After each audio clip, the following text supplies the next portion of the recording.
The Formula One organization wants all 10 teams on board for the second Netflix series about the championship, which is currently in the planning stages.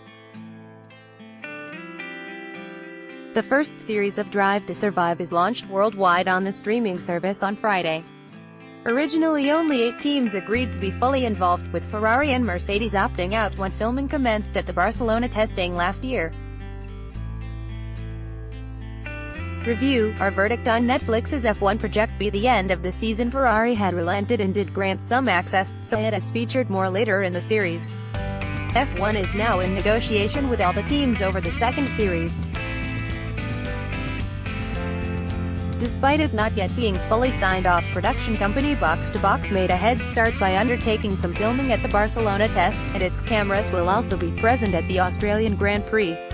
F1's head of motorsport Ross Brawn believes all teams will come to understand the value of being involved in such promotional activities. This sport is able to grow, and it will grow quicker if all the teams are part of that process, there's no doubt, he said. I think the teams are starting to recognize that their involvement is not just on the track, there's an involvement in everywhere we can improve the sport. Maybe not every team has reaching that conclusion at the same time, but they are all reaching that conclusion.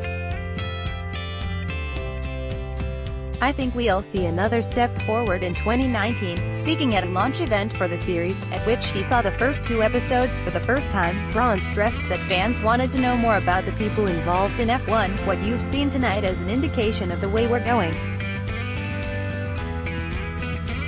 This is an example of the changes that are coming in F1.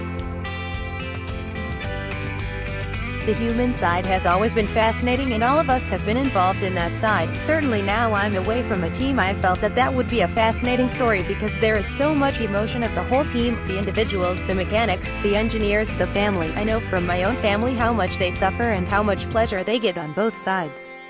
And you could see that in the film. Since we've started this new era, one of the things that's come across very strongly from the fans is that they want to understand the drivers, they want to understand what goes on. There's a fascination in why these guys are so special.